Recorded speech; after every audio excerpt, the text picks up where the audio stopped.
कैसे हैं सभी छात्र और छात्राएं? अच्छे हैं, चलिए वेरी गुड, बहुत अच्छी बात है। आज मैं आप लोगों के लिए प्राचीन भारतीय इतिहास से एक टॉपिक लेकर आया हूं और वो टॉपिक है आज हमारा मौर्य साम्राज्य अशोक।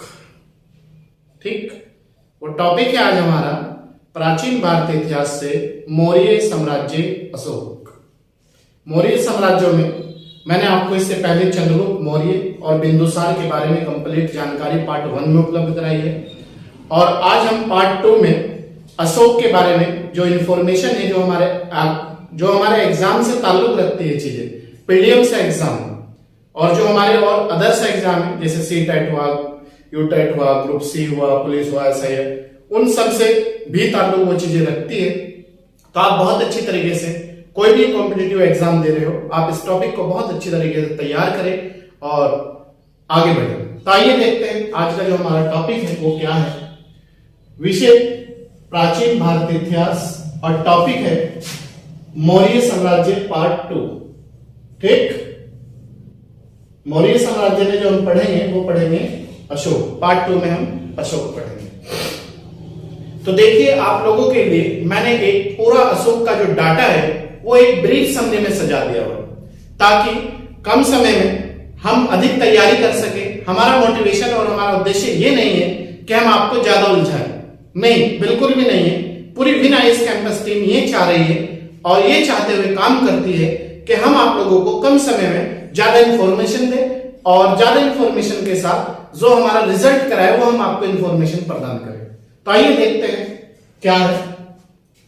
अशोक के जो पिता थे उनका जो नाम था बिंदुसार था, बिंदुसार। अशोक की माता का जो नाम था वो था सुभद्रांगी। इनकी माता का नाम क्या था? सुभद्रांगी। अशोक के भाई का जो नाम था वो था सुसीम। अशोक के जो भाई थे, जो बड़े भाई थे इनके, उनका जो नाम था वो था सुसीम। अशोक के जो पुत्र थे उनका नाम था महेंद्र। पुत्र का नाम क्या था? महेंद्र। और पुत्री का नाम क्या था इनकी? संघमित्रा। और इनकी मिसिज का जो नाम है, कहीं कारुवाकी मिलता है, कहीं कुछ मिलता है, तो एक एक्यूरेट नाम नहीं मिलता, इसलिए मैंने आपको यहां लिख के नहीं दिया।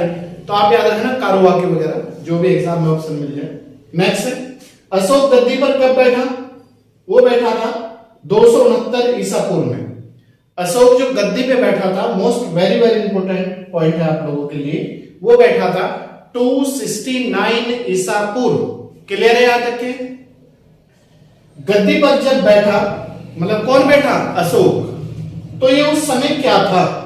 मतलब जब अशोक गद्दी पर बैठा 269 ईसा पूर्व में, तो उस समय ये क्या था? कोई शासक था, कोई राजा था, कोई जमींदार था, कोई किसान था, तो क्या था? तो ये था उस समय। इसके पिता ने इसे अवंती क्षेत्र का राज्यपाल बना रखा था। मतलब अवंती क्षेत्र की जो जमींदारी थी वो इसी के पास थी और अवंती क्षेत्र की जो देख रेख थी वो इसी के पास थी। क्लियर है? तो जब अशोक गद्दी पर बैठा, क्वेश्चन आता है तो उस समय ये क्या था या ये कहां का राज्यपाल था? ये अवंती क्षेत्र का राज्यपाल था। आप याद रखेंगे इसे। क्लियर है? इसके बाद अशोक किस धर्म को मानता था? तो अशोक बौद्ध धर्म को मानता था।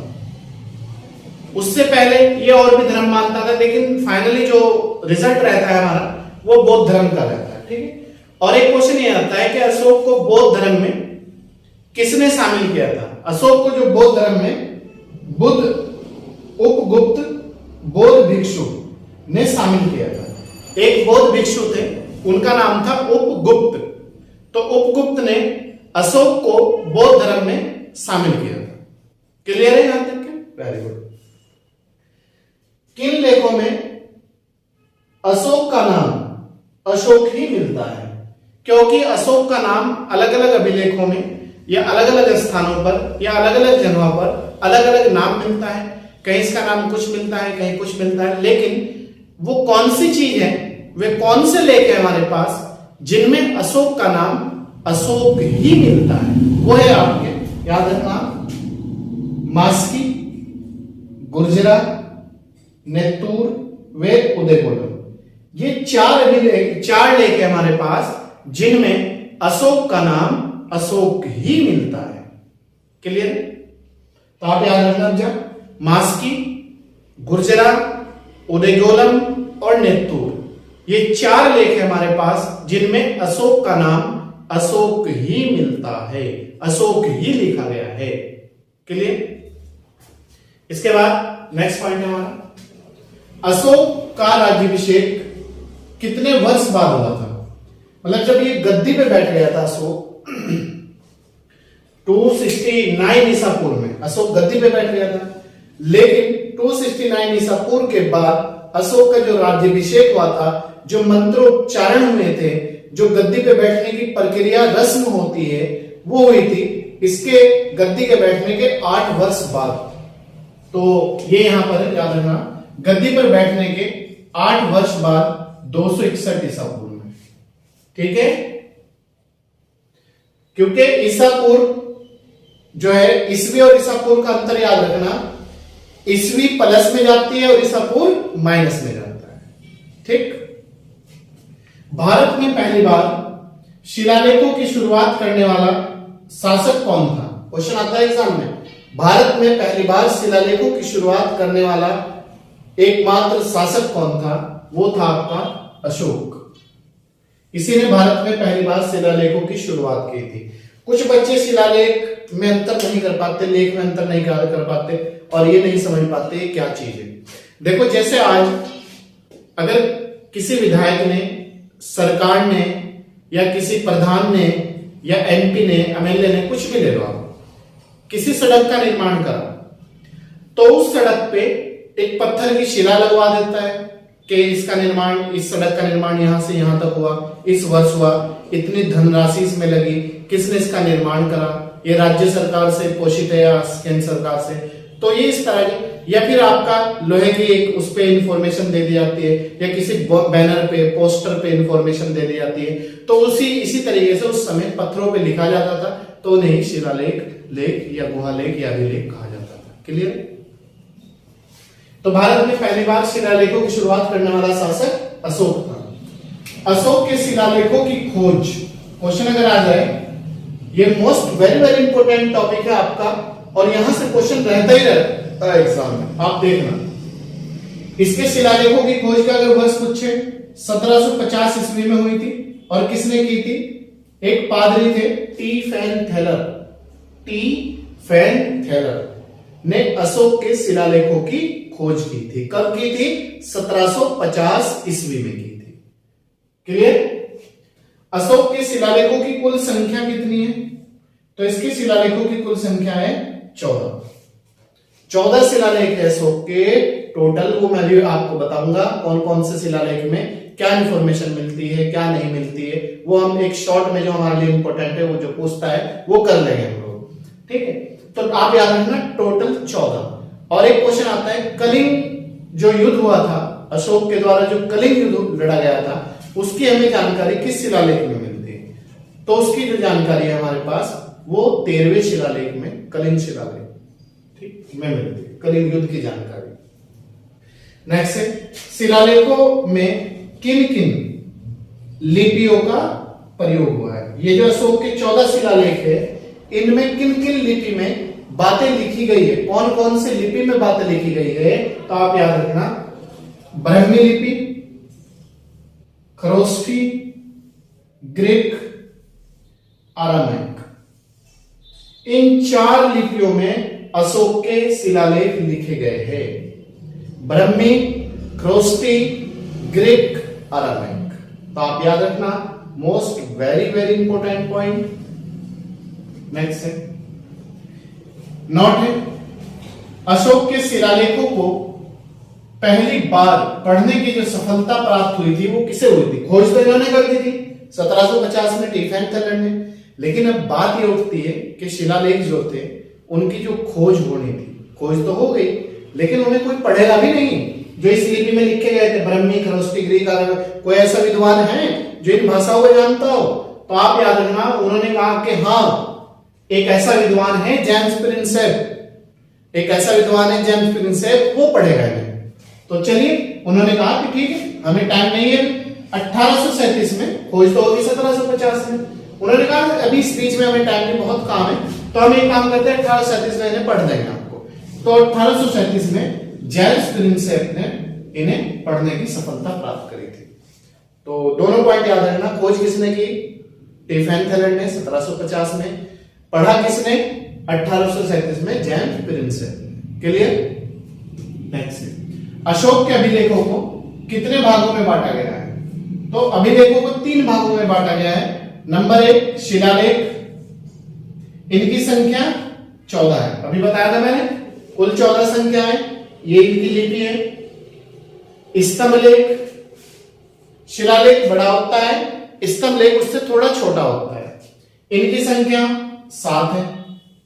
और लिपि कैसी है अगर पूछे? ब्राह्मी लिपि।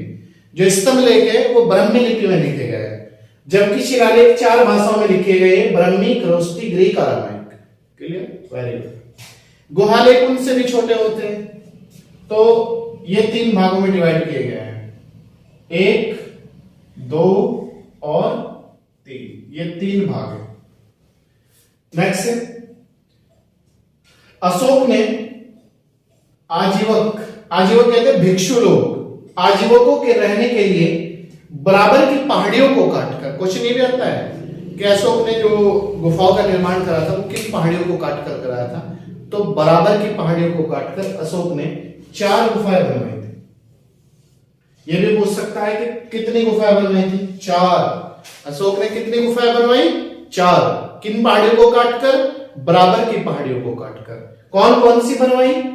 सुदामा गुफा, सुदामा, विष झोपड़ी, कर्ज और चौपाल। सुदामा, विष झोपड़ी, कर्ज और चौपाल किसने बनवाई? ये 4 गुफाएं अशोक ने बनवाई। किन को किसे काट के? किन गुफाओं को काटकर? बराबर की पहाड़ियों को काटकर। और किन के लिए बनवाई? किन के लिए बनवाई ये गुफा? भिक्षुओं के लिए या आजीवकों के लिए। ठीक है। इसके बाद इसका एक पौत्र था, उसका नाम था दशरथ। अशोक के पौत्र दशरथ ने नागार्जुन गुफा बनवाई थी, तो इनने नागार्जुन गुफा बनवाई थी। तो कभी कभी एग्जाम में मिक्स कर देता है कि किस गुफा का निर्माण अशोक ने नहीं कराया था या किस गुफा का निर्माण उसके पौत्र दशरथ ने कराया था। तो आप कंफ्यूज बिल्कुल ना होइए, यहां तक आपका बिल्कुल क्लियर रहना चाहिए। इसके बाद नेक्स्ट पॉइंट देखते हैं। देखिए अब हम क्या है, अशोक के जो 14 शिलालेख है, जहां से हमारे एग्जाम में बार बार भी क्वेश्चन बनता है, तो इन्हें भी देख लेते हैं आज के पार्ट 2 में ही। तो देखते हैं अशोक के 14, जो याद रखना 14 टोटल शिलालेख है, ब्राह्मी, खरोष्टी, अरामाइक और ग्रीक, इनकी लिपि है। ठीक है। देखते हैं प्रथम जो पृथक शिलालेख है, इसमें क्या कहा गया है? प्रथम पृथक शिलालेख, इसमें अशोक ने पशु हत्या पर रोक वे कड़े शब्दों में इसकी निंदा की। मतलब प्रथम जो शिलालेख है उसमें अशोक ने जब राज्य में पशु हत्या वध बढ़ता ही चला गया, पशु बलि हत्या बढ़ती ही चली गई और पशुओं का गलत यूज होने लगा, तो क्या हुआ? तो अशोक ने ये कहा कि आज के बाद मेरे राज्य में एक तो कोई पशु हत्या नहीं करेगा, और पशु हत्या अगर कोई करेगा तो उसे कठोर सजा दी जाएगी। तो अशोक ने पहला जो शिलालेख है अशोक का, उसमें इस बात का उल्लेख किया गया है, पशु हत्या पर रोक या प्रतिबंध। कड़े शब्दों में इनने इसकी व्याख्या की, जो आपको बस इतना ही बहुत आया आपके लिए एग्जाम के। ठीक है। दूसरा शिलालेख क्या है? इसमें मानव, पशु, पक्षी की चिकित्सा की बात करी गई है। जो दूसरा शिलालेख है इसमें क्या है कि मानव की चिकित्सा होनी चाहिए। अगर मानव को कोई चोट लग जाए, कोई समस्या आ जाए, उसकी चिकित्सा का तुरंत उल्लेख होना चाहिए, तुरंत उपचार होना चाहिए। पशु को चोट लगे है उसका भी उपचार करे डॉक्टर तुरंत। कोई पक्षी है अगर कोई जख्मी रास्ते में पड़ा हुआ है तो उसका भी तुरंत चिकित्सा का व्यवस्था होनी चाहिए। तो दूसरे में हमें जो जानकारी मिलती है, अशोक के जो दूसरा शिलालेख है, मानव की चिकित्सा, पशु की चिकित्सा और पक्षी की चिकित्सा का उल्लेख मिलता है। या बस इतना याद रखिए, अगर कुछ भी याद ना रहे एग्जाम में कि चिकित्सा का उल्लेख किस शिलालेख में मिलता है, तो शिलालेख नंबर 2 में मिलता है। यहां तक तो याद रहता है। इसके बाद हमारा तीसरा शिलालेख, अशोक का जो तीसरा शिलालेख है, इसमें क्या कहा गया है कि जो उसके राज्य में अशोक के अधिकारी थे, जिन जिन पदों पे वो आसीन थे, जैसे आज के आईएएस अधिकारी है, या आईपीएस अधिकारी है, पीसीएस अधिकारी है, ये वित्त अधिकारी है, या आबकारी अधिकारी है, ये फाइनेंस अधिकारी, XYZ कहने की बात है। तो अशोक ने उन्हें आदेश दिया कि प्रति 5 वर्ष बाद या प्रति 5 वर्ष होने पर प्रत्येक अधिकारी अपने अपने क्षेत्र में भ्रमण पर जाए और लोगों की समस्या का निदान करे। किसमें कहा गया है बात? तीसरे शिलालेख में। तो राज्य के अधिकारियों को आदेश दिया गया कि हर 5 वर्ष बाद आप अपने अपने क्षेत्रों में जाए। क्लियर है? तो हर 5वें वर्ष बाद राज्य के अधिकारियों को अपने अपने क्षेत्रों में जाने का जो आदेश दिया था अशोक ने, उसकी जानकारी किस शिलालेख में मिलती है? किसमें मिलती है? 5वें वर्ष और शिलालेख नंबर 3। क्लियर है? शिलालेख नंबर 4, चौथा जो शिलालेख है, इसमें भेरी घोष के स्थान पर धम घोष की चर्चा की गई। मतलब धम क्या है, धम की पूरी व्याख्या की गई है इसमें, कि धम का सार क्या है, धम का सूत्र क्या है, धम अच्छा है या फिर इसमें क्या क्या और बेहतर है। तो ये सब चीजों की चर्चा जो की गई है, भेरी घोष के स्थान पर धम घोष की चर्चा, ये की गई है आपकी चौथे शिलालेख में। शिलालेख नंबर 4, भेरी घोष के स्थान पर धम घोष की चर्चा। नेक्स्ट है 5वां शिलालेख। इसमें क्या है? इसमें धर्म महामात्रों की नियुक्ति का उल्लेख मिलता है। धर्म महामात्रों की मतलब क्या है? जैसे मंदिर में पुजारी होते हैं, मस्जिदों में हाफिज होते हैं, और चर्च में पादरी होते हैं, गुरुद्वारों में आपके जिस तरह गुरुद्वारों में भी होते हैं, हर तरीके से इसी तरीके से। तो 5वें शिलालेख में इसी की जानकारी मिलती है कि अशोक ने धर्म की अवहेलना नहीं की है, हर धर्मों को उन्हें सम्मान दिया है। तो धर्म महामात्रों की नियुक्ति का उल्लेख भी मिलता है। उसके दरबार में अगर किसी भी धर्म से संबंधित समस्या आती थी तो उसी धर्म से संबंधित जो व्यक्ति होता था वो उसका निदान करता था। क्लियर है? तो इसकी जो जानकारी मिलती है हमें 5वें शिलालेख में मिलती है। नेक्स्ट है 6ठा शिलालेख। इसमें आत्मनियंत्रण की शिक्षा की बात की गई है। 6ठे शिलालेख में क्या करा गया है कि अगर आपका खुद पे कंट्रोल है, अगर आप खुद सेल्फ पर कंट्रोल कर सकते हो, तो आप गलत कार्य कर ही नहीं सकते।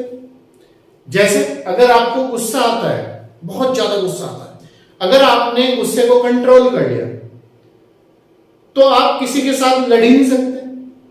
तो इसमें क्या कहा गया है 6ठे शिलालेख में कि आदमी या कोई भी व्यक्ति अपने पे कंट्रोल करे, अपने आत्मनियंत्रण पे कंट्रोल करे। तो आत्मनियंत्रण की जो शिक्षा की बात करी गई है वो 6ठे शिलालेख में की गई। क्लियर है? Very good. इसके बाद हमारा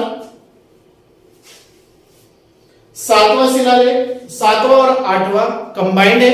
7वां और 8वें में दोनों एक ही इंफॉर्मेशन मिलती है जो हमें पढ़नी है। 7वां व 8वां शिलालेख, इसमें अशोक द्वारा की गई तीर्थ यात्राओं का उल्लेख मिलता है। मतलब अशोक ने जब भी कहीं की तीर्थ यात्रा की है या कहीं वो गया है यात्राओं पे, तो उसका जो शिलालेख, जो हमें प्रमाण मिलता है कि अशोक कहां पर गया था, कहां पर यात्रा की थी, किस स्थान पर उसने क्या किया था। तो ये जो है इसकी जो हमें जानकारी मिलती है या इसकी हमें इंफॉर्मेशन मिलती है वो आपकी 7वें और 8वें शिलालेख में हमें इसकी इंफॉर्मेशन मिलती है। किसकी? अशोक की तीर्थ यात्राओं का उल्लेख या प्रमाण या जानकारी। क्लियर? इसके बाद है 9वां शिलालेख। इसमें सच्ची भेंट व सच्चे शिष्टाचार का उल्लेख किया है। इसमें सच्ची भेंट वे सच्चे शिष्टाचार का उल्लेख है। मतलब ये कहा गया है कि अगर आप किसी से मिले तो आप सच्चे मन से मिले और सच्चे मन से आप उसे अपनाएं और सच्चे मन से आप उसे अपने विचार दें। तो इस चीज का जो उल्लेख मिलता है वो अशोक के 9वें शिलालेख में हमें जानकारी मिलती है। किसकी? सच्ची भेंट और सच्चा शिष्टाचार। क्लियर। इसके बाद है 10वां शिलालेख। अशोक ने आदेश दिया था, इसमें 10वें शिलालेख में दोस्त अशोक ने आदेश दिया कि राजा व उच्च अधिकारी प्रजा के हित में ही सोचे और कार्य करें।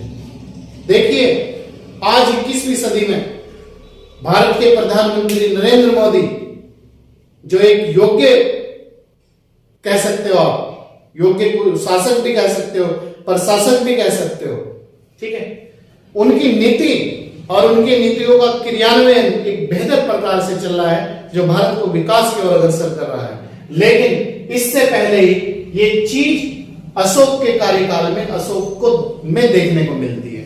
जैसे अशोक ने कहा कि राजा, जो राजा है उस समय अशोक राजा था, राजा भी सोचेगा और जो मेरे नीचे अधीनस्थ अधिकारी काम करेंगे या मंत्री काम करेंगे वो भी हमेशा प्रजा के ही हित में कार्य करें और प्रजा के ही बारे में सोचे ताकि प्रजा को कोई भी समस्या ना आए।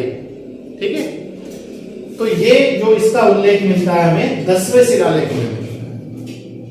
नेक्स्ट है 11। इसमें धम्म की व्याख्या की गई है। 11वें शिलालेख में आप याद रखना धम्म की व्याख्या किस शिलालेख में उल्लेख मिलता है? 11वें शिलालेख। 12वें में क्या मिलता है? 12वां शिलालेख। स्त्री महामात्रों की नियुक्ति वे महिलाओं के विचारों पे सम्मान होना चाहिए। इसमें अशोक ने स्त्री महामात्रों की नियुक्ति की थी अपने दरबार में, उसका उल्लेख मिलता है और इसी में 12वें शिलालेख में ही यह कहा गया है कि स्त्रियों के या महिलाओं का जो विचार है, उनकी जो बातें हैं, उनका हर तरीके से सम्मान होना चाहिए। जैसा आज 21वीं सदी में महिला सशक्तिकरण पर बल दिया जा रहा है कि उन्हें उनके विचारों को भी शामिल किया जाए, उन्हें अच्छे अच्छे पदों तक भी रखा जाए, भेजा जाए, आरक्षण भी दिया जा रहा है, उन्हें अपने पैरों पर जो है खड़ा करने की भी बात चल रही है और उन्हें शिक्षा देने की भी बेहतर प्रकार से बात चल रही है। तो ये कहीं ना कहीं इससे पहले अशोक के शासनकाल में देखने को मिलती है। इसके बाद 13वां शिलालेख। 13वां शिलालेख is most very very important, most very very important. क्यों? इसमें एक अशोक द्वारा कलिंग युद्ध लड़ा गया था। अशोक ने एक कलिंग युद्ध लड़ा था, उसकी जो जानकारी है वो 13वें शिलालेख में मिलती है। और इंपॉर्टेंट क्यों हो जाता है कि इसी युद्ध के बाद अशोक ने डिसीजन लिया था कि आज के बाद कोई भी मैं युद्ध नहीं लड़ूंगा और अपने को युद्ध से दूर कर लिया था और अपना हृदय परिवर्तन कर लिया था। तो इसलिए 13वां जो शिलालेख है, इसलिए एग्जाम के पर्पज से मोस्ट वेरी वेरी इंपॉर्टेंट। और हर एग्जाम में अगर क्वेश्चन शिलालेख से उठाता है कभी भी, ज्यादातर 90% इसी क्वेश्चन के चांस रहते हैं कि कलिंग युद्ध की जानकारी किस शिलालेख में मिलती है? 13वें शिलालेख। और इसी में 5 यवन राजाओं का भी उल्लेख मिलता है। अशोक के जो पड़ोसी राजा थे यवन, उनका जो उल्लेख मिलता है वो भी 13वें शिलालेख में ही मिलता है। लास्ट और अंतिम 14वां शिलालेख देख लीजिएगा। इसमें अशोक ने जनता को धार्मिक जीवन बिताने की सलाह दी है। क्यों दी है सलाह, आप ये बताइए?